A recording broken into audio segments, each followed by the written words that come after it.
পৃথিবীতে ইসলাম কায়েম হোক। আমরা চাই না যে আমাদের প্রিয় নবীকে নিয়ে কে কটূক্তি করুক। আমরা চাই দৃষ্টান্তমূলক শাস্তি হোক, এর এমন বিচার হোক, রাষ্ট্রভাবে আইন করা হোক যে সারা পৃথিবীতে না কোন ধর্মকে নিয়ে যেন কেউ কোনো কটূক্তি না করে। আমরা চাই সম্প্রীতির বাংলাদেশ। হিন্দু, বৌদ্ধ, খ্রিস্টান সহ আরো যত ধর্ম আছে সব ধর্মের প্রতি সম্মান জানিয়েই বলছি, কোন ধর্মকে নিয়েই কটূক্তি করা উচিত চাই। সারা বিশ্বে একটা আইন হোক, বাংলাদেশে বিশেষ করে আইন হোক, যে কোনো ধর্মকে নিয়ে কোনো কটূক্তি করা হলে তার দৃষ্টান্তমূলক যেন বিচার নিশ্চিত করা হয় বাংলাদেশের মাটিতে। আমাদের দেশেও কিছু উগ্রবাদী হিন্দুত্ববাদী ব্যক্তিরা তারা আমার রাসূল এবং আমার ধর্মকে নিয়ে কটূক্তি করছে। আপনাদের সবার উদ্দেশ্যে আজকে আমাদের বক্তব্য, আপনারা সাবধান হয়ে যান। আপনারা জানেন আমরা আল্লাহ এবং তার রাসূলকে আমাদের জীবনের চেয়ে বেশি ভালোবাসি।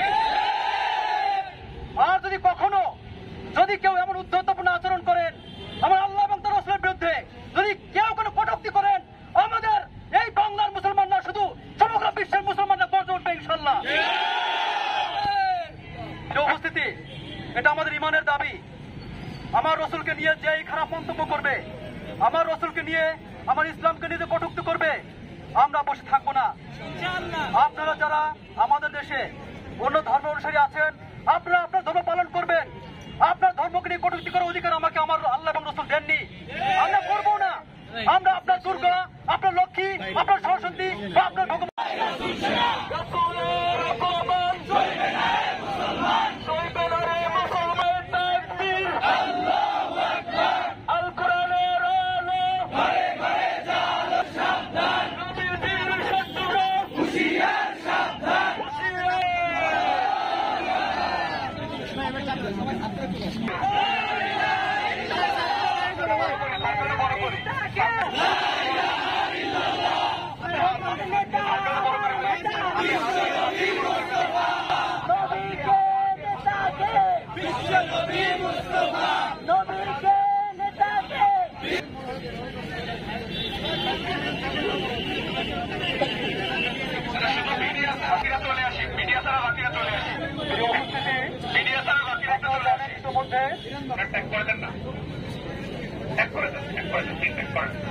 উপস্থিতি, আমরা এখানে যারা ঈমান এনেছি, আর আমি মুসলিম থাকবো সেই পর্যন্ত যতক্ষণ না আমি আমার জীবন, আমার প্রাণের চেয়ে মুসলিম উম্মাহ এখানে আজকে কবুল আল্লাহ না করলে আমরা প্রস্তুত হতে পারতাম না এরকম একটা আন্দোলনের জন্য।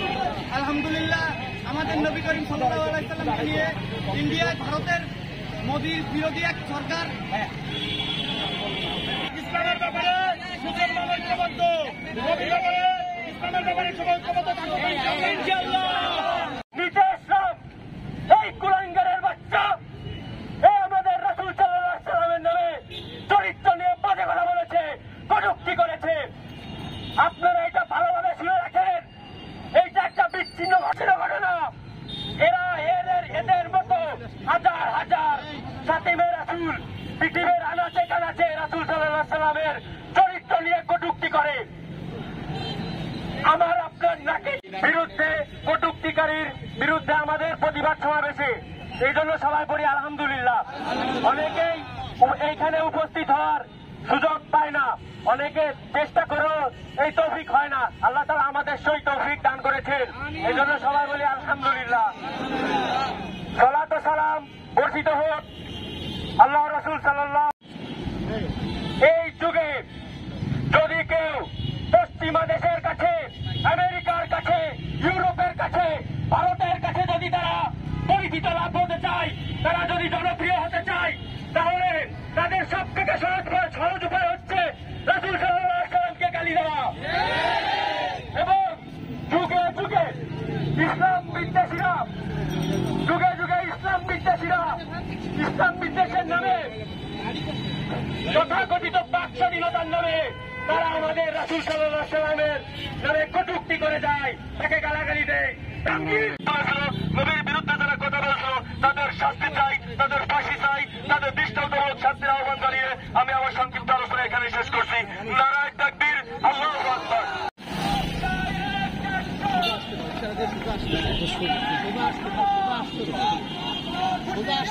সোজা সোজা ব্যানারটা সরান।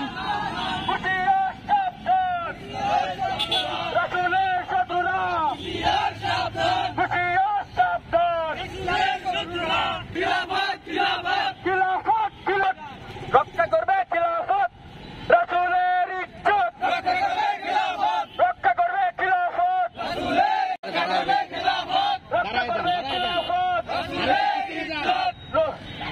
একটু পিছনে জায়গা নেন।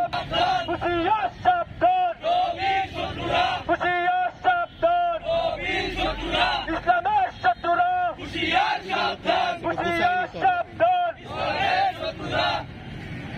আপনারা সবাই অবগত আছেন, গত কয়েকদিন ধরে মুসলমানদের কলিজা হযরত মুহাম্মদ রাসূলুল্লাহ সাল্লাল্লাহু আলাইহি ওয়াসাল্লামকে নিয়ে তার চরিত্রের দাগ টেনেছে ভারতের এক কোণা। সেই নবীর উম্মত, যে নবীর চরিত্রের সার্টিফিকেশন আল্লাহ তাআলা কোরআনের ভিতর ঘোষণা করেছেন, আলহামদুলিল্লাহি উসওয়াতুন হাসানা, যে আমার নবীকে আমি উত্তম চরিত্রের অধিকারী নবীর উম্মত, আমাদের